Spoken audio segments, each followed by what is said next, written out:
Hari ini kita akan membahas mengenai Lydia Burhan. Lydia Burhan merupakan mahasiswi Universitas Petra Surabaya. Lydia ditemukan sekarat di toilet wanita lantai 9 di kampusnya. Lydia kemudian nyawanya tak tertolong. Lydia ini merupakan anak kedua dari 3 bersaudara.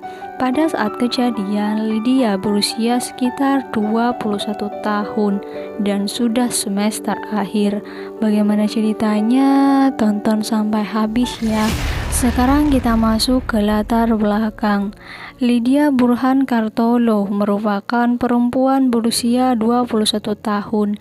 Dia berkuliah di salah satu universitas yang ada di Surabaya, yakni Universitas Kristen Petra Surabaya.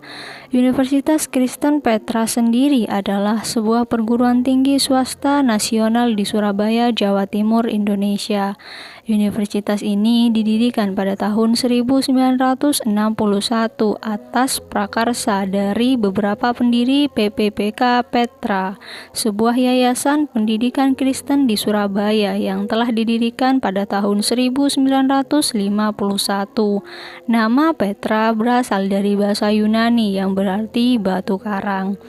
Lydia Burhan Kartolo mengambil jurusan desain interior. Pada tahun 2002, dia sudah menginjak semester 8 dan akan segera lulus dari universitas tersebut. Di tengah-tengah kesibukannya menjadi seorang mahasiswi, Lydia Burhan juga terkadang menghabiskan waktunya bersama sang kekasih yang bernama Erwin Jaya Saputra. Dia juga merupakan mahasiswa Petra.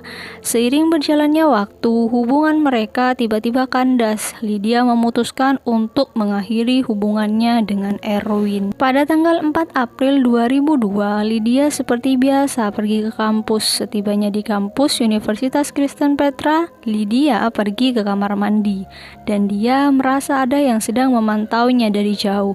Namun dia tidak terlalu menghiraukannya. Kronologi kejadian. Pagi itu sekitar pukul 9 waktu Indonesia Barat. Ada yang tak seperti biasanya di Universitas Kristen Petra Surabaya. Banyak sekali mahasiswi yang enggan masuk ke dalam toilet wanita gedung P lantai 9. Setelah dicari tahu, ternyata di dalam kamar mandi kecil itu ditemukan sesosok perempuan bersimbah darah. Mereka yang berada di situ terlihat sangat panik. Mereka berinisiatif mengecek kartu nama yang ada di dalam tas perempuan yang sudah tergeletak itu. Dan ternyata setelah dibuka terlihat jelas bahwa nama yang tertera adalah Lydia Burhan Kartolo. Dia mahasiswi semester 8 Fakultas Seni dan Desain jurusan Desain Interior. Awal mula penemuan tubuh Lydia bermula saat 2 mahasiswi kampus hendak memasuki toilet gedung P lantai 9. Mereka tiba-tiba mengurungkan niatnya ketika melihat ceceran darah di lantai dan bangku dekat toilet. Saat itu juga kedua mahasiswi ini juga melihat seorang pria keluar dari kamar mandi.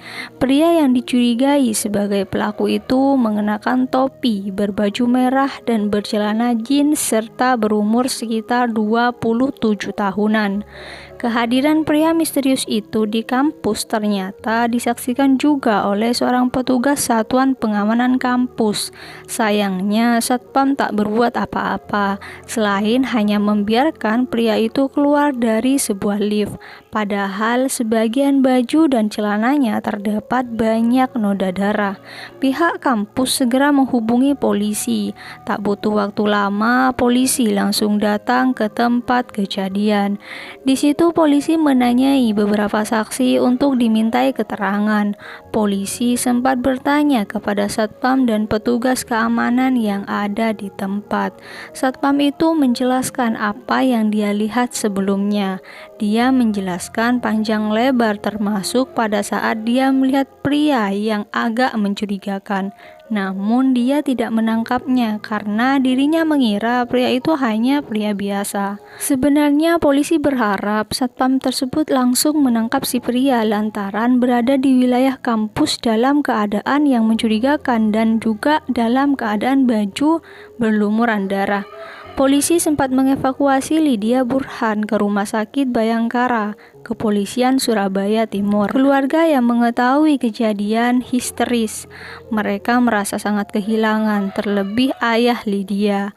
Setelah diperiksa, akhirnya tubuh Lydia dibawa pulang dan dimakamkan di pemakaman Sukarejo, Jawa Timur, berdampingan dengan sang kakek.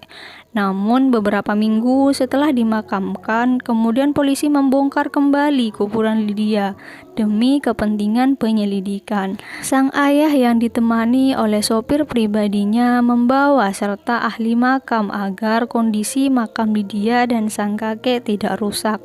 Sang ayah hanya bisa mengusap air mata ketika jasad Lydia dikeluarkan. Sejauh ini, polisi juga memeriksa 5 saksi dan menyita seperangkat pakaian Lydia untuk mencari tahu pelaku.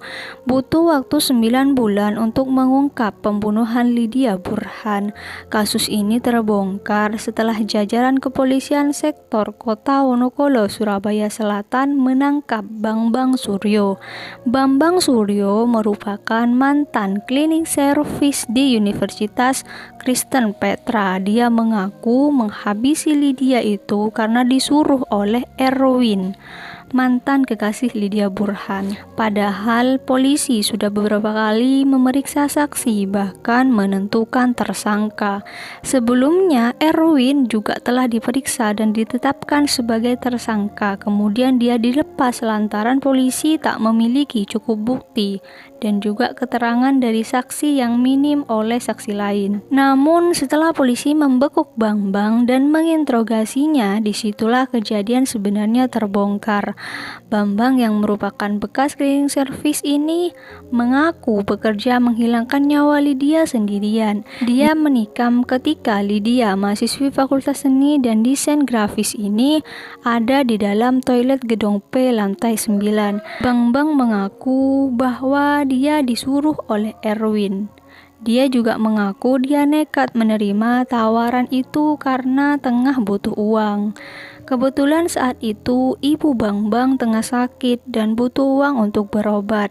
Setelah menghabisi Lydia, Bambang kemudian turun menggunakan tangga eskalator dan menemui Erwin yang sudah menunggunya di lantai pertama. Setelah menerima uang sebesar 500.000, Erwin langsung meninggalkan kampus dan melarikan diri dengan sepeda motor. Setelah mendapatkan keterangan seperti itu, Erwin tak bisa berkedip lagi. Penangkapan Bambang ini membuat Erwin kembali menyandang status tersangka dengan dugaan otak pembunuhan. Motif pembunuhan sementara, Erwin mengaku tidak suka dengan Lydia setelah Lydia memutuskan Erwin. Sebelumnya, Kepala Kepolisian Wilayah Kota Besar Surabaya, Komisaris Besar Polisi Ito Sumardi, mengatakan Bambang ditangkap berkat informasi dari Nur yang masih menjadi cleaning service di Universitas Kristen Petra. Polisi menemukan pisau berdarah di rumah Nur yang dititipkan oleh Bambang sebulan silam. Setelah ditunda sampai 6 kali, akhirnya sidang pembunuhan Lydia Burhan Kartolo, mahasiswi Universitas Kristen Petra, digelar kembali di Pengadilan Negeri Surabaya. Tapi anehnya, sidang dengan terdakwa Erwin Saputra yang juga mahasiswi Petra di sana hanya menghadirkan 1 orang dari 10 saksi. Jaksa penuntut umum hanya menuntut Bambang Suryo 13 tahun penjara. Jaksa menilai tuntutan itu sepadan dengan perbuatan Bambang yang membunuh Lydia Burhan Kartolo, yang sebelumnya pembunuhan itu telah direncanakan. Tuntutan itu dibacakan Jaksa Wingbarsal dalam persidangan.